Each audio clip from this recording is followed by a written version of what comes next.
In terms of opportunities for project development, especially in the electricity sector, Zambia has got a wide appetite for electricity industry, especially on the generation side. Maybe just for information, Zambia is predominantly hydro, in excess of 80% of hydro installation. So with this climate change, which has an impact on the rainfall pattern, this has reduced the rainfall pattern and which has affected the reservoirs and hence the hydro dispatch to an extent that at one point we even had some kind of load shedding. So the country is encouraging investment in the electricity sector. And with that, the government has actually done a number of energy reforms to try and attract investment. One of them is open access framework, which allows or enables IPPs to engage in power trade and access the grid, moving away the monopoly which was on the national utility company. And and currently the solar, being the low-hanging fruit, is being encouraged because it has a short deployment period. And so to move away from the dependence on hydro, actually what is being encouraged is to do other renewable energy sources to have a diversion or energy, or to have not a diversion, but to have diversification of electricity energy sources. So Zambia is the country that is ready for investment in the electricity sector. Actually, there was actually a directive that we should develop 1,000 megawatts of solar PV by the end of last year, 2025 December.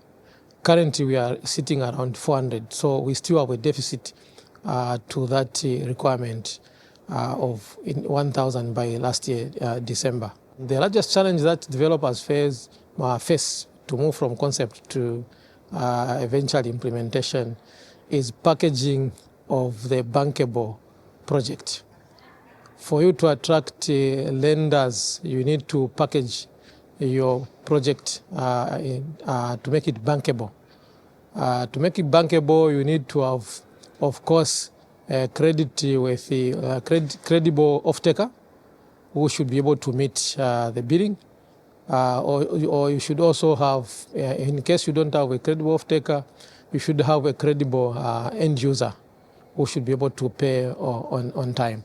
So mostly, most developers fail to move the concept to implementation due to failure to make their project bankable to attract investor confidence. In terms of stakeholder involvement, especially the client, customer, and off-takers, for the off-takers, mostly especially in my country, because of that over-dependence on hydro, most of the off-takers are coming coming through, and also, of course, with the new regulatory framework that has been introduced, that you can come in Zambia, develop your plant, identify your own client, and be able to access the grid and just pay the waiting charges. So in terms of off-takers, this has attracted a lot of attention from a number of energy traders who have come into the country. Some, they are not actually even, they don't actually invest in generation. They'll basically be power traders. Of course, if they have a credible balance sheet, they'll be able to attract investors who are willing to invest in generation and be able to sell to those off-takers. From the customer side, of course, no one wants load shedding. So any improvement in the generation in the country is welcome, and everyone looks forward to that. And actually, there's a very big market in the Southern African region. We are part of the Southern African power pool. So when I mention of a deficit in one part of it's one single grid. If you have power deficit in this chain, in the Southern African power pool, it affects the whole network, the whole power pool. So any enhancement or any investment in generation is most welcome. both from the developer's point of view as well as from the customer point of view. What makes a project more attractive is the product that you are producing. Is it on demand? Are you going to get customers? And also, are you going to be able to pay back the loan? So you need to look for a project that is bankable, that is ready to sell, that you can easily identify clients, customers, so that when that product is produced, the clients will be able to buy, and you should be able to pay off if you have any debt from the lenders.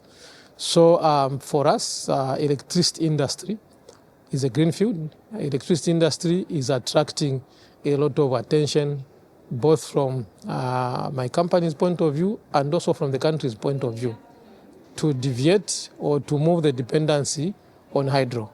Solar PV electricity or plants, the easiest to deploy.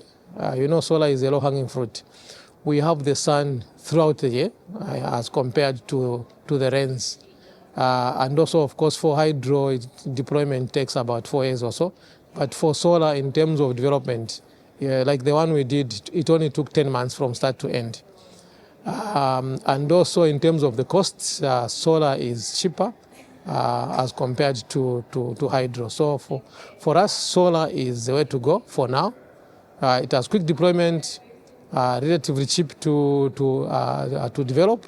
The resource is available throughout the year, especially here in Southern Africa. Of course, it may have the downside of it, but there are mitigating factors, like you can introduce a battery to make it more stable, or you can introduce what they call grid forming inverters to be able to try and help in the inertia of the grid. But of course, traditionally, we still need the hydro to keep the grid firm. But solar, for now, is the way to go, because of it's cheap to deploy, and also the period of deployment is short, and the resource is available throughout the year.